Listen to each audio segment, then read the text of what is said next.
Hi, third graders. Welcome to Lesson 19, Two Bear Cubs. Now, this is from a Miwok myth, and it was adapted by Robert D. Sansucci and illustrated by Tracy Walker. The fun and exciting thing about this story is that the genre is a play. So a play is a story that can be performed for an audience. As we read, we want to look for headings that tell us where the scenes begin, dialogue or the words of the characters, and stage directions. This is a really fun play to read out loud in your classroom or even get up and perform for the rest of the class. Our list of characters is as follows. We have our storyteller, Mother Grizzly, older brother, younger brother, hawk, fox, badger, mother deer, two fawns, mountain lion, mouse, and measuring worm, also known as tutak ana. Our essential question is, how do members of a community help each other? And finally, let's meet our playwright. A playwright is the author of a play. Robert D. Sansucci. Most of Robert D. Sansucci's ideas for books come from reading and researching. He is fascinated by folktales from around the world. His books are retellings of these stories. And let's meet our illustrator, Tracy Walker. Tracy Walker likes to study the natural forms that are all around her, such as trees, plants, and flowers. She likes the designs of nature and uses these designs to inspire her art. Our play begins with a prologue. A prologue is an introduction that gives us a little bit of background information about what we're going to be reading. It's important to note that when we're reading a play out loud, we actually don't read the parts at the beginning that are in parentheses. Those are what's known as stage directions. So that is letting each character know what they're supposed to be doing while they say their lines. We also have some stage directions that are in between some of the dialogue, and I will go ahead and read those for us just so we know kind of what's going on. If you are just reading this story out loud in your classroom, I would suggest that you have the storyteller go ahead and read those parts that are in parentheses in between the dialogue of different characters. However, if you're actually performing this play in front of the class, you're going to want to know what your character is supposed to be doing, and so you will actually do those things instead of reading them. As we read, I think you'll begin to understand what I mean. Let's begin. Many snows have come and gone since this story was first told. My people, the Miwok, live in California, some in what is now called Yosemite Valley.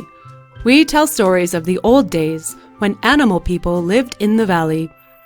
One story begins with Mother Grizzly going to the river to catch fish for herself and her cubs.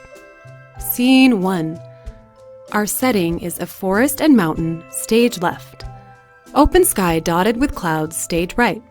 Blue cloth or painted cardboard across the front of the stage suggests a river. Mother Grizzly enters from stage left, holding a fish basket, and stands on the riverbank. Her cubs, younger brother and older brother, enter and begin to play in the water. Don't be afraid of a little water, younger brother. I'm not, older brother. Children, stop scaring away the fish, or we will have nothing to eat. Out of the water now. I want you to gather berries, but stay close and do not go downriver. Strange things happen there. Mother Grizzly moves to stage left. The cubs move to stage right, while playing and pushing each other. A berry bush appears.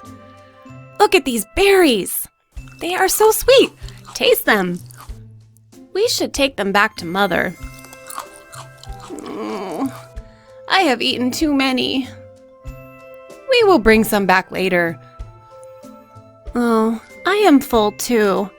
Let's see what is downriver. We are not supposed to go there. I see only the river and trees and stones. What is there to fear? After a moment's hesitation, younger brother follows. I'm tired. The hot sun and my full belly make me want to sleep. A nap would be good. A raised platform, decorated to look like a rock, slides into view. See that big flat rock? It looks so warm. Let's rest there. The cubs lie down side by side, stretch, and fall asleep. The cubs fell asleep on the stone, but the stone was the seed of a mountain. As they slept, the stone grew bigger and bigger, higher and higher. It carried them so high that only Hawk saw them as he flew by. Hawk enters, stage right, waving his arms like wings. He flies past the rock, looks at the sleeping cubs, and then flies back off stage the way he came.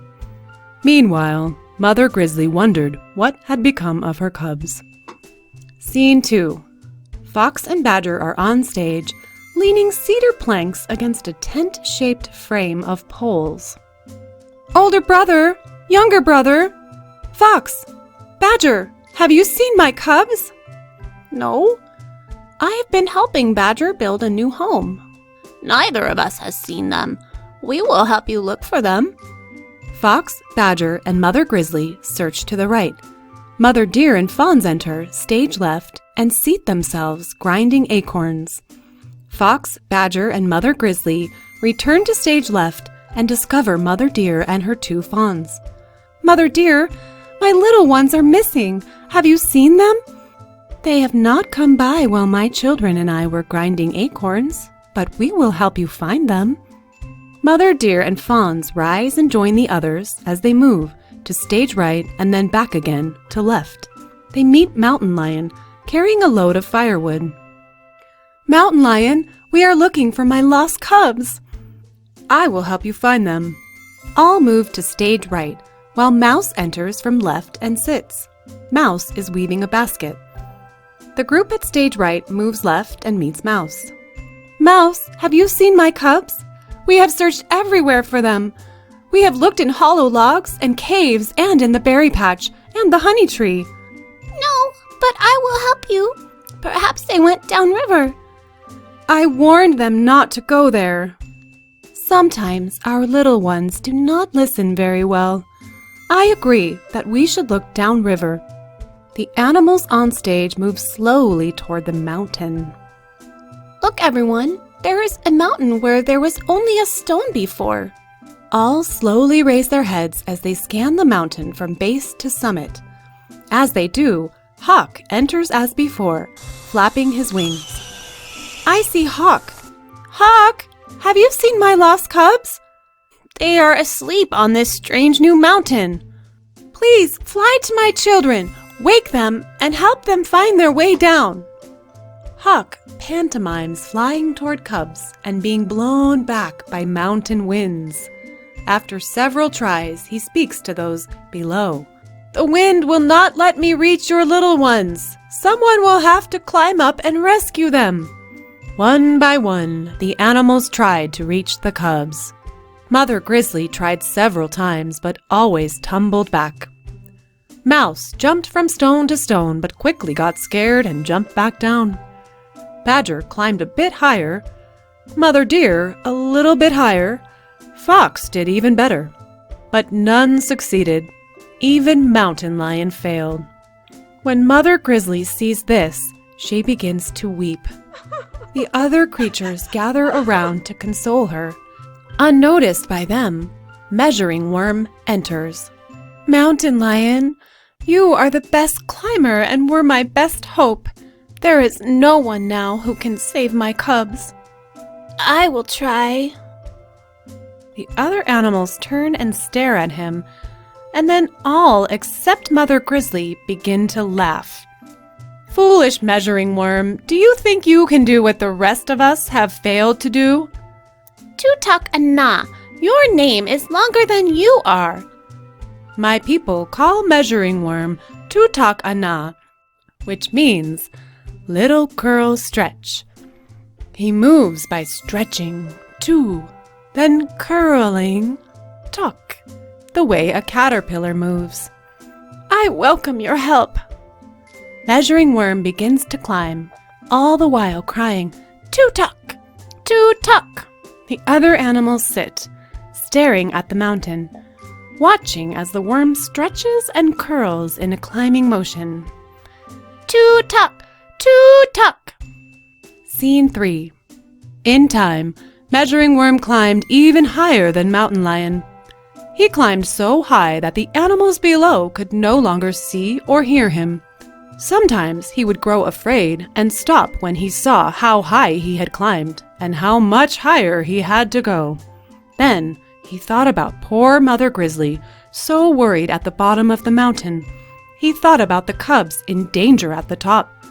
Then he found his courage again and continued to climb, all the while crying, Toot-tuck!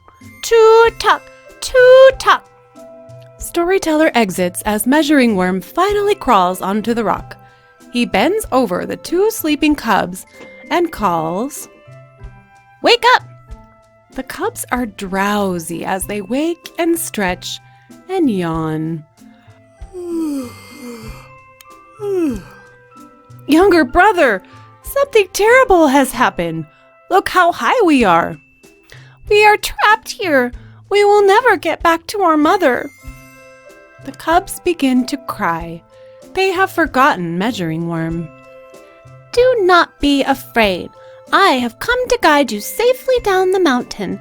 Just follow me and do as I say. We will follow the safe path that brought me here. I am afraid I will fall. I am scared too.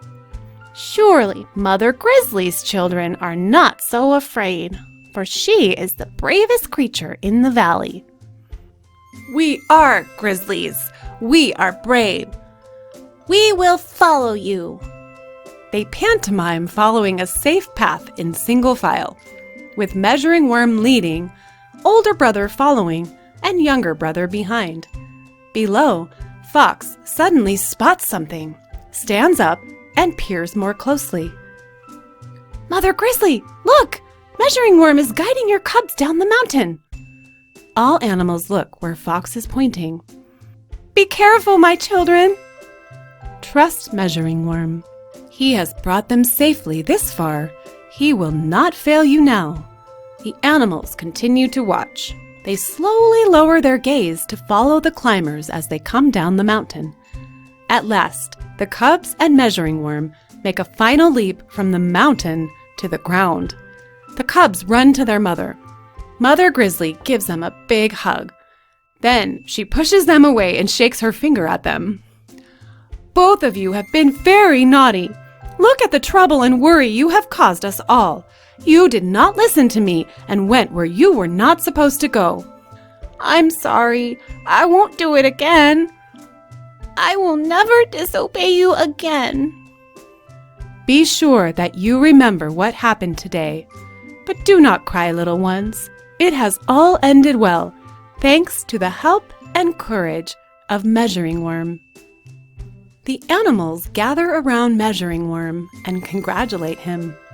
Then all the animals decided to call the new mountain Tutakanula, which means Measuring Worm Stone. This was to honor the heroic worm who did what no other creature could do. He saved the 2 bear cubs. The mountain held this name for many years, until newcomers named the mountain El Capitan. We Miwok still call the mountain Tutakanula to this day. The end. What a courageous little worm. I hope you enjoyed this play, and I will see you next time. Bye!